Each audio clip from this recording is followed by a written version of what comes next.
If you want to know what to do if your husband had a cardiac arrest and a hypoxic brain injury, and he's opening eyes now, but he doesn't recognize you and your family yet, stay tuned. I've got news for you. My name is Patrick Hutzel from intensivecarehotline.com, and I have another quick tip for families in intensive care. So today, I have an email from Trudy who says, "Hi, Patrick. My husband had a cardiac arrest and a hypoxic brain injury on the 16th of January, 2025. He's opening his eyes, but he doesn't recognize our family members. What should I do for this situation? Please suggest." Now, Trudy, I'm very sorry to hear about your husband's situation. Now, like I always say, the biggest challenge for families in intensive care is simply that they don't know what they don't know. They don't know what to look for. They don't know what questions to ask. They don't know their rights, and they don't know how to manage doctors and nurses in intensive care. So, first off, how do you know he had a hypoxic brain injury after the cardiac arrest, or that potentially went along with the cardiac arrest? How long was his downtime, i.e. how long did the cardiac arrest last for? How long did it take the ICU team or the paramedics or wherever the cardiac arrest happened? How long did it take for him to come back? Has a CT of the brain been done? An MRI scan of the brain been done? An EEG of the brain been done? And what are the results? Do you have access to the medical records? Have you seen those reports? Right? Has a neurologist spoken to you about the outlook?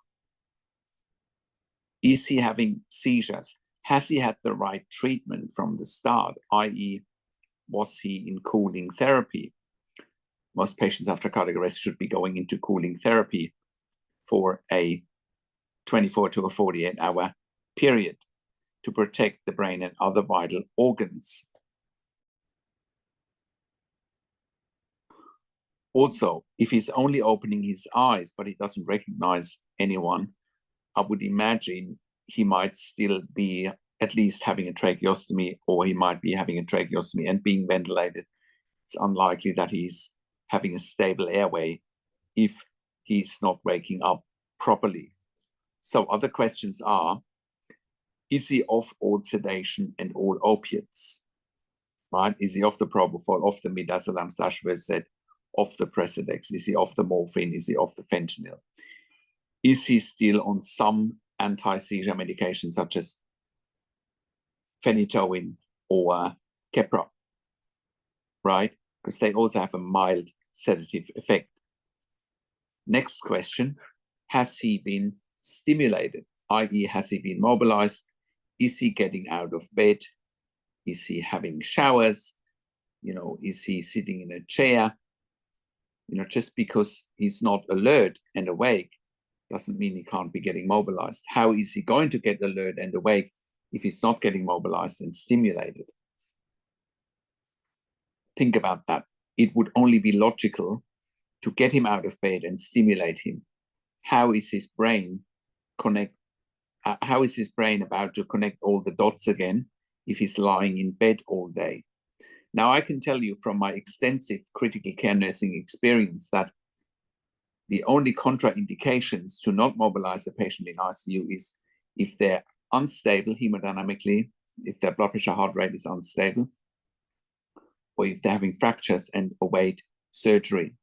You haven't mentioned any of this, so therefore a good ICU will start to mobilize him every day. He might only tolerate 10 minutes for the first time. Might even only tolerate 5 minutes for the first time, but then build it up, even if it's by 5-minute increments. Do physical therapy, right? Move his body, move his legs, move his arms, right? Also, you need to do that anyway, because otherwise he'll end up with contractions. So he's got to keep moving.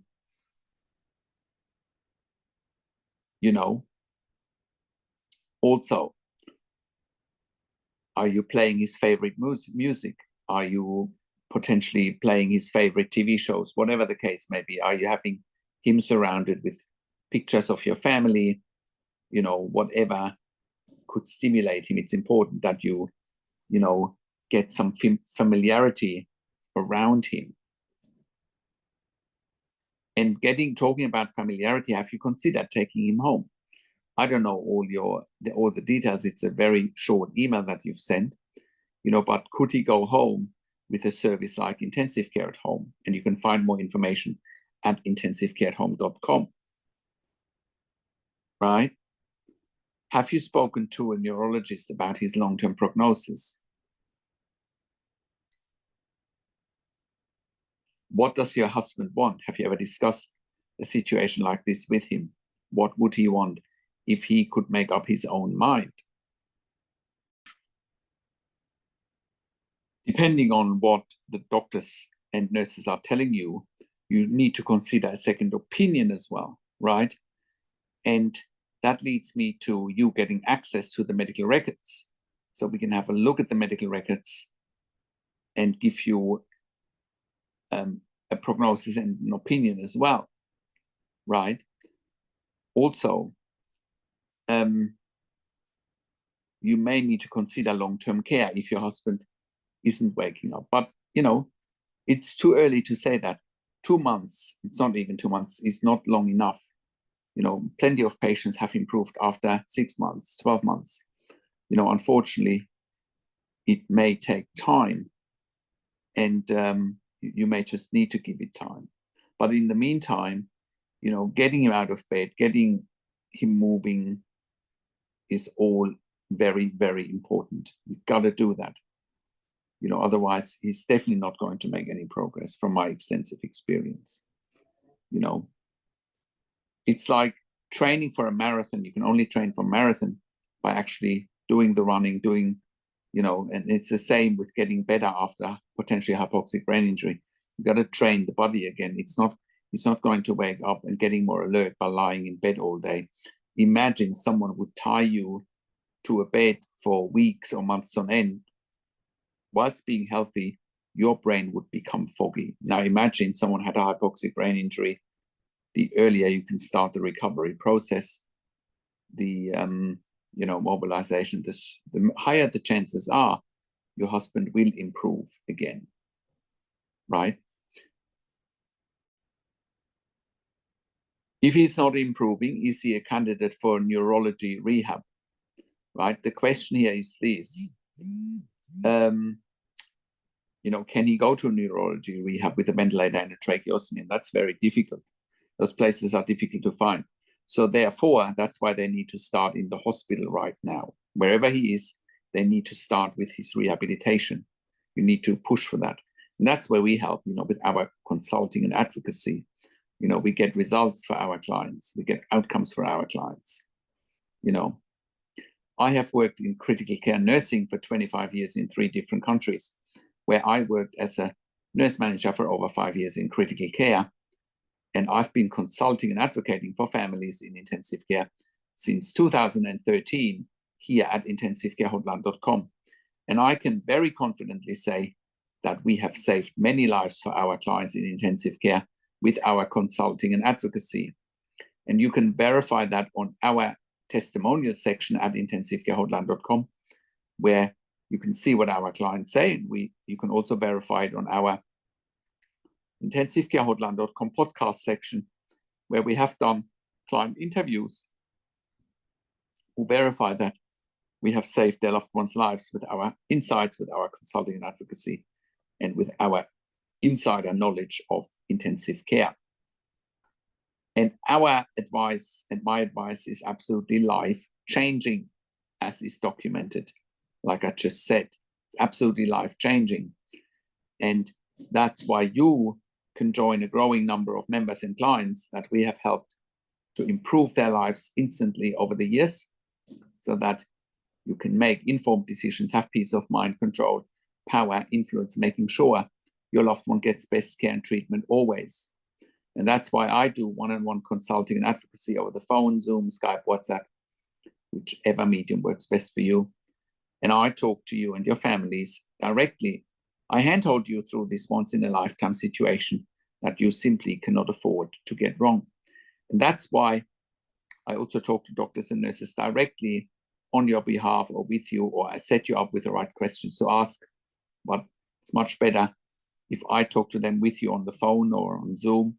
you will see the dynamics will change very quickly, because I ask all the questions that you haven't even considered asking, but must be asked when you have a loved one critically ill in intensive care. I also represent you in family meetings with intensive care teams. We also do medical record reviews in real time so that you can get a second opinion in real time. We also do medical record reviews after intensive care if you have unanswered questions, if you need closure, or if you are suspecting medical negligence. We also have a membership for families of critically ill patients in intensive care, and you can become a member if you go to intensivecarehotline.com by clicking on the membership link, or if you go to intensivecaresupport.org directly in the membership, you have access to me and my team 24 hours a day in the membership area and via email, and we answer all questions intensive care related. In the membership, you also have exclusive access to 21 ebooks and 21 videos that I have personally written and recorded. And all of that will help you to make informed decisions, have peace of mind, control, power, and influence, making sure your loved one gets best care and treatment always. And all of that you get at intensivecarehotline.com. Call us on one of the numbers on the top of our website, or simply send us an email to support@intensivecarehotline.com with your questions. And if you like my videos, subscribe to my YouTube channel for regular updates for families in intensive care. Click the like button, click the notification bell, comment below what you want to see next, what questions and insights you have from this video. I also do a weekly YouTube live where I answer your questions live on a show, and you will get notification for the YouTube live if you are a subscriber to my YouTube channel, or if you are a subscriber to my intensivecarehotline.com email newsletter at intensivecarehotline.com. Also share this video with your friends and families. Thank you so much for watching. This is Patrick Hutzel from intensivecarehotline.com, and I will talk to you in a few days. Take care for now.